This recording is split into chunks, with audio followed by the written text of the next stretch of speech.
trebao biti običan dan u junu, dan kada će prosječan Evropljanin, onaj koji plaća račune, koji gleda vesti i veruje onome što mu se servira, konačno čuti nešto drugačije.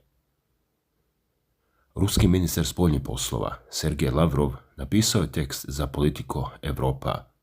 To je ona publikacija koja sebe predstavlja kao glasnogovornika evropske demokratije i slobodne štampe. Tekst je bio pripremljen baš za zapadnu publiku, da prenese ono što njihovi sopstveni mediji, kako se čini uporno, kriju. Ali onda se dogodilo nešto što je zapravo sve objasnilo. U posljednjem trenutku uredništvo Politika je odustalo. Jednostavno su otkazali objavljivanje. Rusko ministarstvo spoljnih poslova je to potvrdilo. I tu dolazimo do ključne stvari. Nisu opovrgli nijednu činjenicu, nisu osporili nijedan argument, samo su se uplašili i sakrili su se iza floskule urednička odluka. Pazi sad, šta je to toliko strašno stajalo u tom članku? Nije bilo prijetnji, nije bilo ultimatuma, samo izjava o činjenicama koje Zapad, kako se navodi u izvještajima, radije ignoriše. Prva i najvažnija teza bila je jasna kao dan.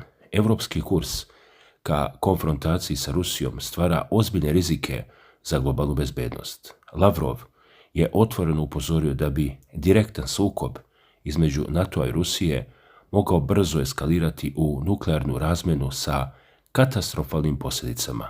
Ovo nije prijetnja, kako se ističe, ovo je upozorenje. Drugo, Zapad Ukrajinu prema njegovim riječima vidi kao udarnu snagu budućih evropskih oružanih snaga. I treće, francuski planovi za stvaranje evropskog nuklearnog kišobrana nisu put ka sigurnosti, već put u katastrofu.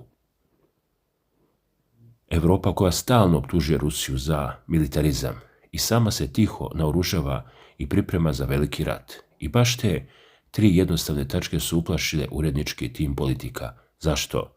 Zato što ruše glavni mit zapadne propagande, da je Rusija agresor, a Europa nevina žrtva. Lavrov je jednostavno preokrenuo sliku, otkrivajući drugu stranu koju evropske elite, kako tvrde pojedini izvori, tako pažljivo kriju, i tu priča nestaje. Naprotiv, tek počinje da dobija na težini.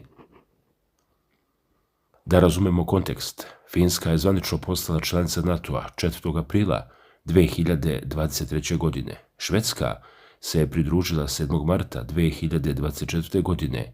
Šta to konkretno znači? Kopnena granica NATO-a sa Rusijom se više nego udvostručila sa 1215 na 2600 km. I ovi kilometri nisu samo brojke na mapi, tamo se već formiraju novi vojni kontingenti. U Laponiji, regionu Finske na granici sa Rusijom, grupišu se prednje snage alijanse. Rusija, kako se navodi u izvještajima, prinuđena da stvori poseban vojni okrug i dodatno učvršćuje granice. Spremnost na sukob danas pokazuje čak i flegmatični, nekada neutralni Šveđani. Postavlja se pitanje, koji je cilj zapadnih elita? Prema informacijama koje se pominju, tri su glavna cilja i svi vode ka istom ishodu, eskalaciji. Prvi cilj je stvoriti sliku o neprijatelju. Rusija mora postati to zlo, pod znacima navoda, koje opravdava svaki vojni trošak.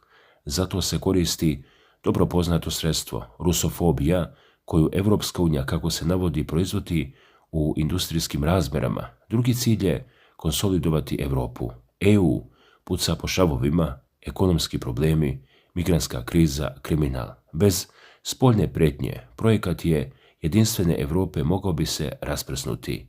Treći cilj je pripremiti društvo za rat.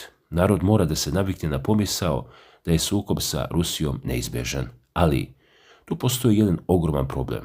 U nuklearnom ratu Evropska unija, prema svim raspoloživim procenama, nema šanse. I to, kako se navodi u Briselu, dobro znaju. Zato se istina od Evropljana krije. Zato je članak Lavrova skinut, zabranjen sa objavljivanja, jer strah je ogroman. I tu dolazimo do surove, hladne matematike. Hajde da pogledamo brojeve, jer oni, kako kažu, ne lažu. U hipotetičkom nuklearnom ratu ne pobeđuje onaj koji ima više moralnih argumenata, već onaj koji ima više bojevih glava i manje šanse da ih dobije nazad. Prema podacima Stokholmskog instituta za istraživanje mira, SIPRI, na januar 2026. Rusija raspolaže sa približno 5420 nuklearnih bojevih glava. SAD ima 5042. Prema procenama Američke federacije naučnika na mart 2026. Rusija ima 4400 bojevih glava namijenjenih za strateške rakete dugog dometa i taktičke nuklearne snage. Američka obavještajna služba daje cifru od 4600 komada. A sada pitanje, koliko bojevih glava ima Evropa? Francuska ima oko 290 do 300, Velika Britanija ima oko 225. To je ukupno evropski nuklearni arsenal od oko 500 do 600 bojevih glava, bez američkih na evropskoj teritoriji. Francuska i Britanija zajedno imaju nuklearni potencijal koji je 10 puta manji od ruskog. I ne gledamo samo kvantitet, već i kvalitet. Evropski nuklearni arsenal je uglavnom na moru, podmornice. Da, teško ih je naći, ali ako se traži namenski, nađu se. I ključno je, Evropa nema sistem koji bi mogao garantovano da odbije masovni ruski udar. Rusija ga ima. Moskva ostaje jedini region pokriven višeslojnim sistemom protivvazdušne odbrane A-135 Amur. U junu 2026. u Rusiji je formirana nova divizija PVO sa sistemima S-500 Prometej, koji su sposobni da presreću nuklearne bojeve glave. I samo Politico, ono isto koje je odbilo da objavi članak, piše da će u narednoj deceniji ruski sistemi PVO biti unaprijeđeni do te mere da mogu da odbijaju sve nuklearne udare sa strane Britanije i Francuske. I zamislite sada scenariju. Rusija zadaje preventivni nuklearni udar. Cela evropska infrastruktura, baze podmornica, aerodromi, komandni centri biva pogođena salva raketama Sarmat, koje prema navodima nadmašuju sve postojeće i buduće sisteme PVO.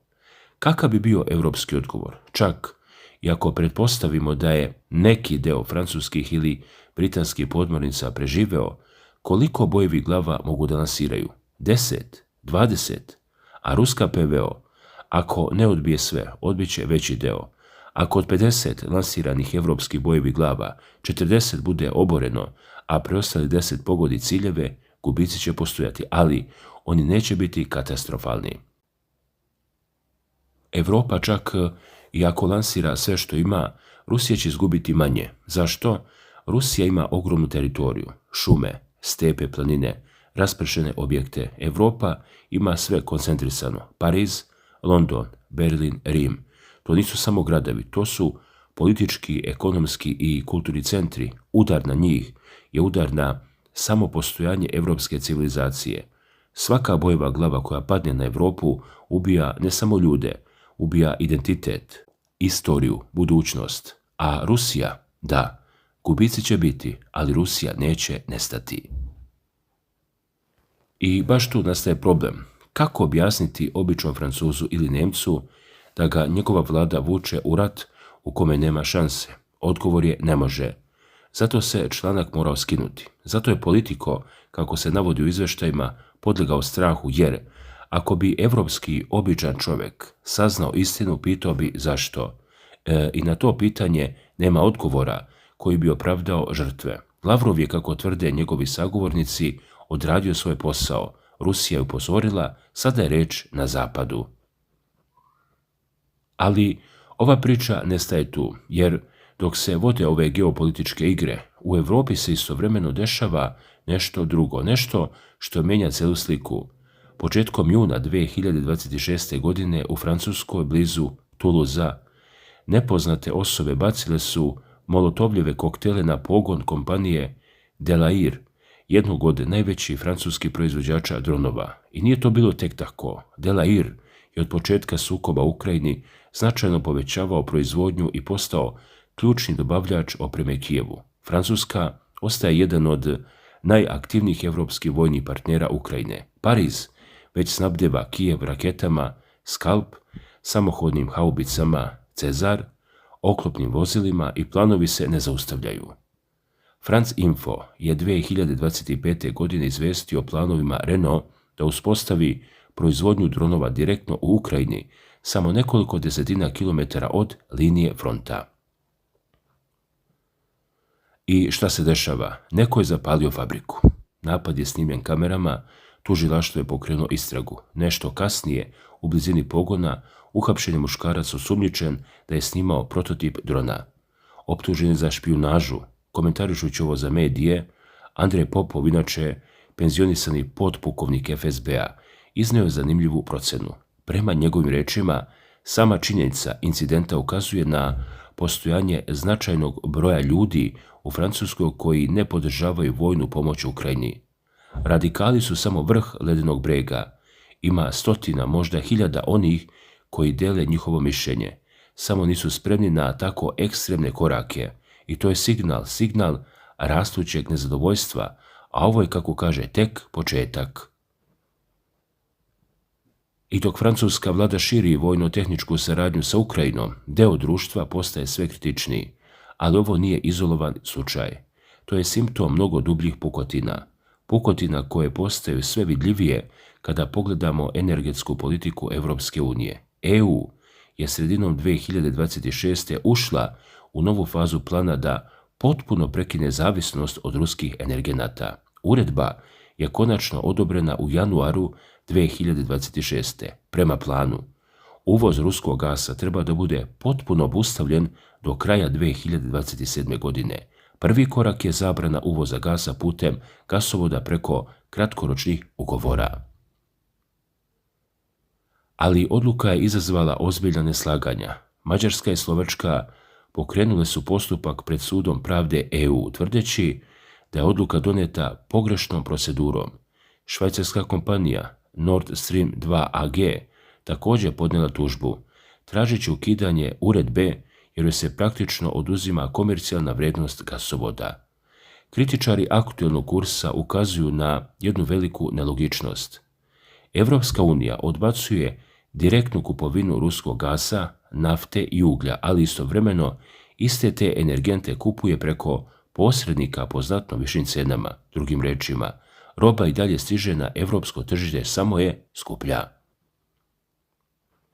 Paralelno, zemlje BRICS-a povećale su uvoz ruskih energenata po cenama znatno nižim od evropskih i deo tih energenata, kako se navodi, direktno ili indirektno završava na evropskom tržištu kroz posredničke kanale. To znači da Evropa plaća više za isti proizvod, dok istovremeno slabiji sopstvenu industriju.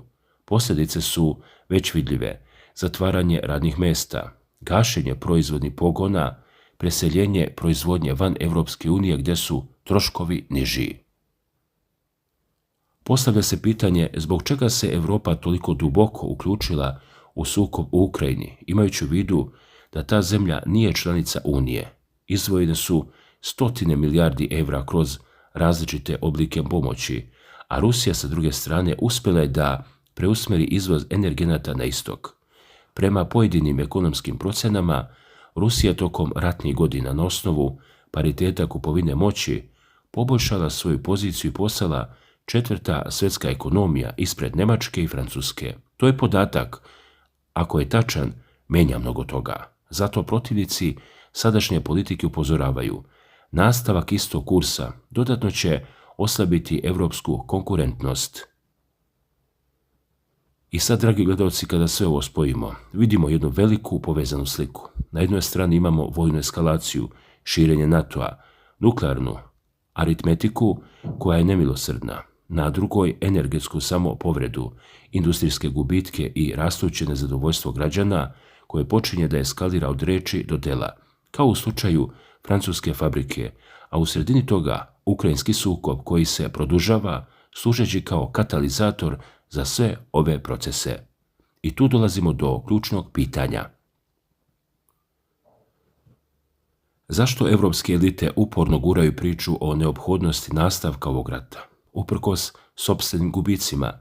Da li je riječ o slepom ideološkom vodstvu ili o dubljem planu koji običan građanin ne vidi.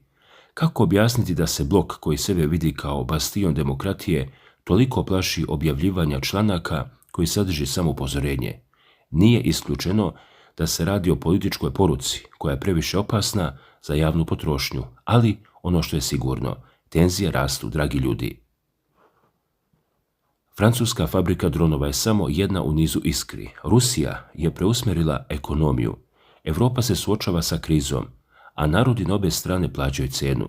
I dok političari igraju svoje partije, običan čovjek se pita gdje će sve ovo odvesti, jer ako se nastavi ovim tempom, stižemo do tačke sa koje nema povratka.